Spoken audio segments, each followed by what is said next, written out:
Yeah, Radhika, you can start. So, hello students. Before starting, I want to show you. In our day-to-day practice, we come across routinely cases of abnormal retinal correspondence, diplopia, amblyopia, and squint, which constitute the abnormalities of the binocular single vision. So here I am to take your class on the very essential and an interesting instrument in orthodontics and strabismus, that is the synaptophore.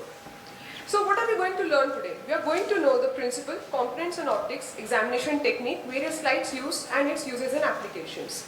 First of all, why do we need a synaptophore? We need a synaptophore to assess the grades of the binocular single vision, its therapeutic applications and follow-up of the patients on the prescribed therapy.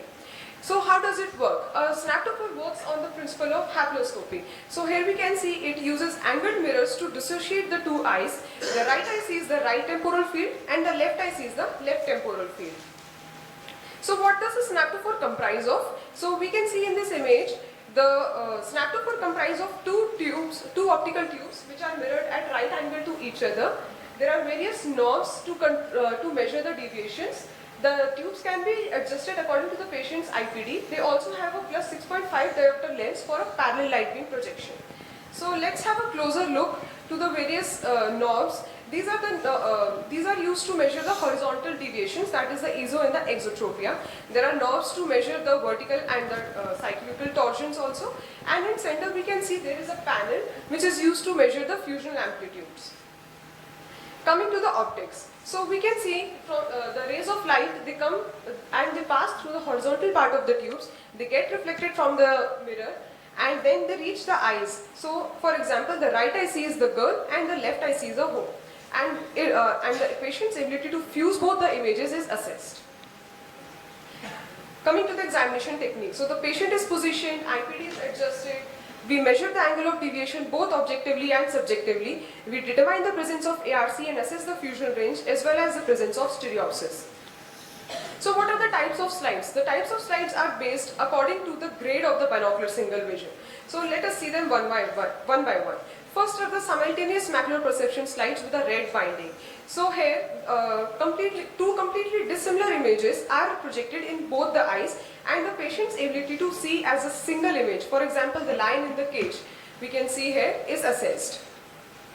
Next are the fusion slides with a green binding. Here two incomplete figures which differ only slightly are projected in both the eyes and the patient's ability to see as one complete figure, for example the rabbit with the flower and the tail, is assessed. Third are the stereopsis slides with a yellow binding. So these images there are two images which are projected in both the eyes and they differ in horizontal disparity. So this causes a 3D perception to the patient. After image slides with a blue binding are based on Heron-Balchowski after image test, which flashes the two fovea with a horizontal line in the right eye and a vertical line in the left eye. So if a patient sees a cross, that means he has a normal binocular single vision, and if there is a displacement, it can be due to ARC. Similarly, we can also assess suppression through this test. So after doing all the tests, we have to interpret and report our findings, the objective and subjective deviation, fusional reserve, as well as the presence of stereopsis. So can we summarize the uses of synaptophore now? Yes. So synaptophore can be used to measure the objective and subjective angle of deviation, the type of squint, as well as mapping of the suppression scotoma. We can assess the fusion amplitude, measure the IPD, and evaluate the binocular status, as well as treat the ARC and eccentric fixation. So let us know the take-home message. The synaptophore is a comprehensive orthodontic unit essential for strabismus evaluation, assessment of binocular single vision, but also therapeutic applications in fusional exercises and follow-up of patients on prescribed therapy. Thank you. Yeah, you can come out to this, and Dr. Avneet from Atropa Belladonna's to be ready. What are the most common therapeutic uses of synaptophore that we use in our routine practice? So for convergence insufficiency, for fusional exercises, treatment of ARC, abnormal retinal correspondence, we use it therapeutically in the OPD. Only that? Anything else? Due to the eccentric fixation? Yes, eccentric fixation also. What are the things that you have in synaptophore eccentric fixation? Have you heard of Heidinger brushes?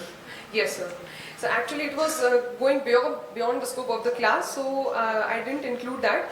But that is based on the ability of the polarized patient's ability to see polarized light.